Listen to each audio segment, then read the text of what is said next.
Élection des gouverneurs et représentants des assemblées locales et des États, les Nigériens retournent aux urnes samedi prochain.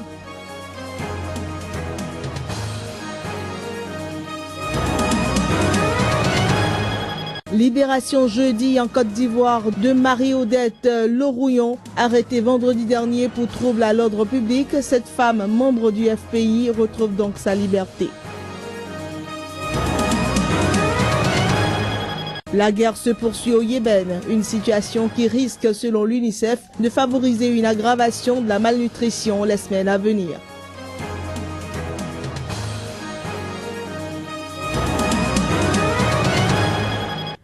Bonjour. Le Nigeria retourne aux urnes samedi pour élire les gouverneurs et les représentants des assemblées locales des États. Un scrutin où l'opposition espère transformer l'essai 2 semaines après sa victoire historique à la présidentielle. Les élections des gouverneurs n'auront lieu que dans 29 États samedi, mais l'ensemble des 36 États doivent se rendre aux urnes pour élire les représentants des assemblées locales. Selon la commission électorale, des électeurs de cartes électorales biométriques seront à nouveau utilisés malgré les couacs techniques durant la présidentielle. Les frontières terrestres ont été fermées dès mercredi soir et jusqu'à dimanche et la circulation des véhicules fera à nouveau l'objet de restrictions samedi dès l'ouverture des bureaux de vote. La situation des déplacés nigériens préoccupe les Nations Unies. Le HCR, l'UNICEF et la coordination humanitaire régionale des Nations Unies pour le Sahel conjuguent leurs efforts pour mobiliser 174 millions de dollars US. Ce, afin de soulager les peines de ces déplacés victimes des exactions de Boko Haram. Reportage. Réunis à Dakar ce jeudi, les responsables au sommet des Nations Unies se sont penchés sur la situation des 2000 réfugiés nigériens chassés par Boko Haram. Ce regain d'intérêt se justifie par le fait que ces déplacés sont exposés à beaucoup d'intempéries. La semaine dernière, plus de 200 personnes sont mortes de choléra dans le camp des déplacés de Minaoua au Cameroun, un camp qui compte déjà près de 32 000 réfugiés. Pour la représentante régionale du HCR pour l'Afrique de l'Ouest, la priorité pour l'année 2015, c'est de continuer à poursuivre l'assistance, que ce soit au niveau de la santé, de l'éducation et de la nourriture. Face à la situation de ces déplacés nigériens et ceux du Sahel en général, des mesures subséquentes sont nécessaires. Au vu de l'ampleur de la crise et du retard du financement humanitaire, l'ONU a récemment décidé d'allouer 27 millions de son fonds central d'urgence pour financer la réponse à cette crise. 10 millions soutiendront des opérations au nord-est du Nigeria, tandis que le reste sera alloué aux besoins les plus urgents dans les pays. La région du nord du Nigeria en proie à des violences depuis 2006 est aussi celle où la lutte contre la poliomyélite n'a pas encore prospéré. C'est donc un risque pour la communauté internationale de laisser perdurer une telle situation qui pourrait remettre en cause des acquis de développement. Le Nigeria est un des 3 pays avec l'Afghanistan et le Pakistan où la transmission de la polio n'a jamais été interrompue. Rappelons que l'insurrection islamiste a fait près de 13 000 morts depuis 2006. Le nouveau président promet finir avec les islamistes de Boko Haram les jours à venir avec le concours des forces de la coalition, surtout tchado-nigérienne. En Côte d'Ivoire, Marie-Odette Lorouillon, influente responsable des femmes du Front populaire ivoirien, le parti de l'ex-président Laurent Gbagbo, arrêté pour trouble à l'ordre public, a été libérée jeudi. Interpellée en compagnie de 5 autres militants, elle a été relaxée, tout comme ses co-prévenus. Son avocat dénonce un harcèlement des opposants pro-Gbagbo et une dégradation manifeste des libertés publiques en Côte d'Ivoire. Cette arrestation est liée au conflit fratricide qui déchire le FPI. Principal parti d'opposition, le Front populaire ivoirien est divisé en 2 camps. Le premier veut concourir à la présidentielle d'octobre derrière Pascal Affi-N'Guessan, mais le second refuse un tel scénario et fait de la libération de l'ex-président Laurent Gbagbo le cœur de la stratégie de lutte du parti. En février, une rencontre de la jeunesse du FPI s'était terminée en pugilat entre des pro-Affi-N'Guessan et des pro-Gbagbo. Depuis plusieurs jours à Durban, ont fui de leur maison un millier d'immigrants après une série d'attaques violentes. C'est ce qu'a indiqué la police sud-africaine jeudi. La situation est tendue depuis lundi, mais il n'y a eu aucune victime. Les immigrants africains, pour la plupart, ont été hébergés dans des postes de police et des tentes. Des habitants du grand port sud-africain s'étant jurés de les expulser. Une première vague de violence avait mis à la rue quelques 250 immigrés, pour la plupart venus de la RDC. C'était le 31 mars au sud de Durban. Nous sommes enclavés. Il n'y a pas moyen de sortir. Mais nous autres, même nous autres, il n'y a pas moyen que nous sortons en dehors de l'enclos. Nous sommes enclavés ici. Nous ne savons pas ce qui se passe à l'extérieur. Nous sommes ici, nous ne savons pas là où nous... En tout cas, nous sommes perdus. Ces événements sont survenus quelques jours après que le roi des Zoulous, Goodwill Zwelithini, la plus haute autorité traditionnelle du KwaZulu-Natal, eut appelé les étrangers à faire leurs bagages et quitter l'Afrique du Sud. Edouard, le fils du président Jacob Zuma, lui a donné tout son soutien quelques jours plus tard. Il y avait un groupe de Zoulous, des Sud-Africains. Ils sont venus nous voir et ils nous ont dit que le roi avait déclaré que les étrangers devraient rentrer chez eux. Ils ont commencé à nous frapper, à piller nos magasins et prendre nos affaires. Nous ne pouvions rien faire, nous avons dû appeler la police. Quand la police est venue, ils n'ont rien pu faire. From the police station, there's no way they transport us and bring us in this ground. There's no future here. Il n'y a plus d'avenir ici parce qu'à l'heure où nous parlons, ils sont toujours dans nos magasins et il n'y a plus de sécurité. Le roi a dit, vous n'êtes pas censé être ici, il faut partir. Soulignons qu'une explosion de violence avait fait 62 morts en 2008. La situation s'est nettement calmée depuis, mais des incidents sporadiques n'ont jamais cessé dans les townships, visant surtout les Bangladais, les Somaliens et les Éthiopiens, dont les magasins sont régulièrement pillés. Plusieurs centaines de boutiques tenues par des immigrés ont notamment été mises à sac en janvier à Soweto, le grand township de Johannesburg, des troubles qui ont fait une demi-douzaine de morts. Les agresseurs sont souvent des concurrents locaux qui les accusent de casser les prix ou des chômeurs leur reprochant de voler le travail des Sud-Africains. Coupe d'Afrique des Nations 2017, l'organisation vient d'être attribuée au Gabon. Une nouvelle que les Gabonais accueillent avec enthousiasme tout en espérant que le pays se dotera de nouvelles infrastructures. Je suis très content que le Gabon organise la CAN. Cette fois-ci, la 51e édition 2017 au Gabon.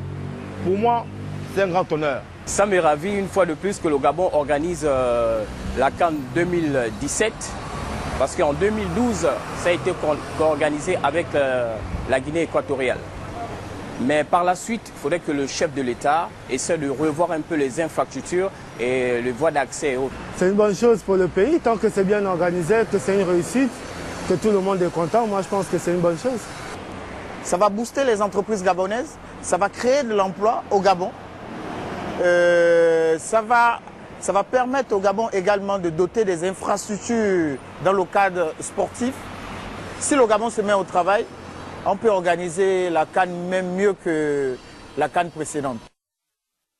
La guerre sévit et des combats opposent des rebelles aux partisans du chef de l'État. Cette situation risque d'occasionner un pic de malnutrition dans les semaines à venir, selon le représentant de l'UNICEF dans ce pays. Il s'est exprimé jeudi dans les locaux de l'Organisation des Nations Unies à Genève. Le Yémen a toujours été un pays extrêmement vulnérable. En 2014, le taux de malnutrition chronique était aux alentours de 48%. Parmi les plus élevés du monde. Actuellement, dans les premiers jours des combats, on a pu vérifier 77 enfants tués au Yémen, ce qui est plus de tous les enfants qui ont été tués dans tous les combats au Yémen en 2014. On peut dire que jusqu'à un tiers des combattants dans les groupes armés au Yémen sont des enfants. On va avoir une pic de malnutrition dans les semaines à venir, c'est malheureusement certain. La revue de presse dans un instant.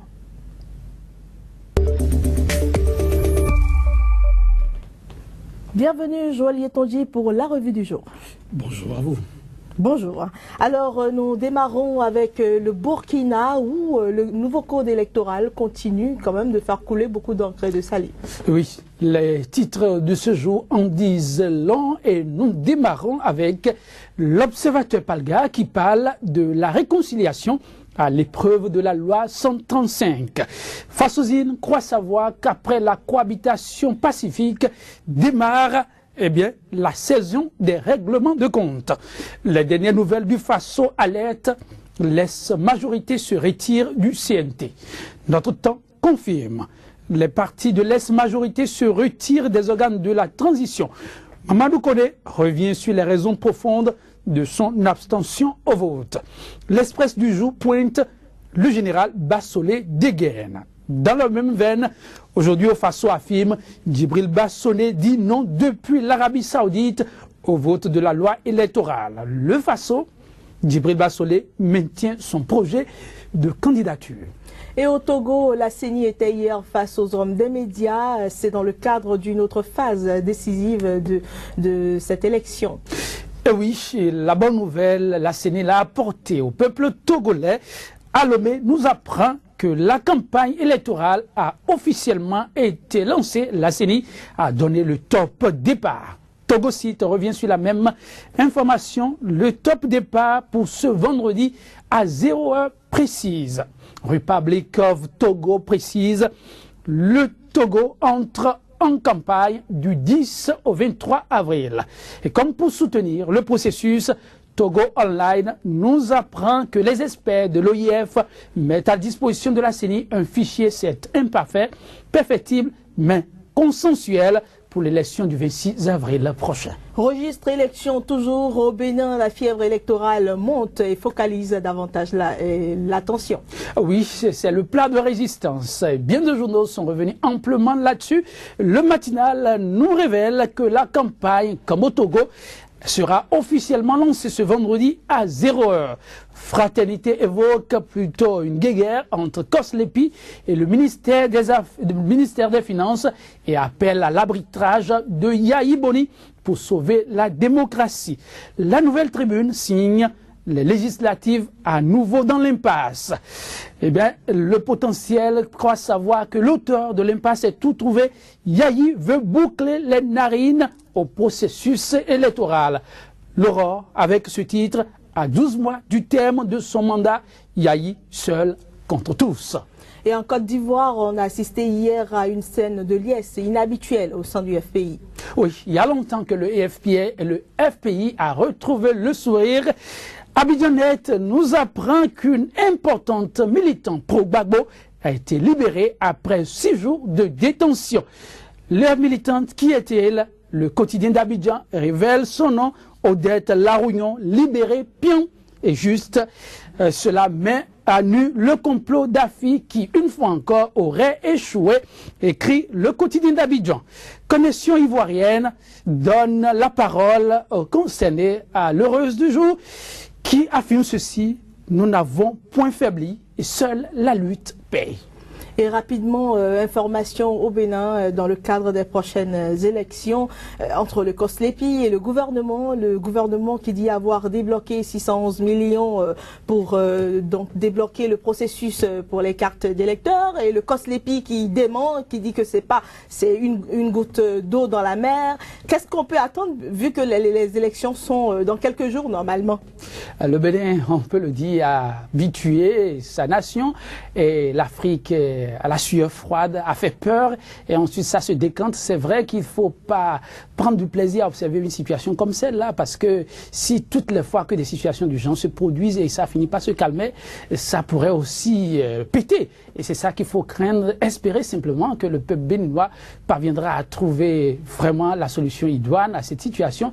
Mais ça se trouve être une situation exceptionnelle. Pour une première fois, le peuple béninois ira en campagne, et ce n'est qu'après que les électeurs auront leur carte d'électeur. Vous imaginez un peu ce que ça peut donner comme cacophonie. Parce que le problème qui se pose, c'est un problème de deadline. Quand même. Tout à fait.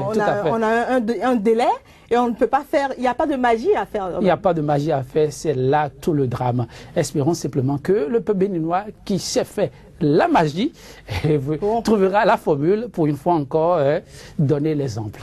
On espère pouvoir s'inscrire sur la liste des pays qui surprennent agréablement, comme le Nigeria, comme le Burkina Faso en tout cas. Le Bénin ne fera certainement pas l'exception. Inch'Allah. Merci à vous Joël Yetonji, merci pour votre attention. C'est la fin de cette édition. Au revoir.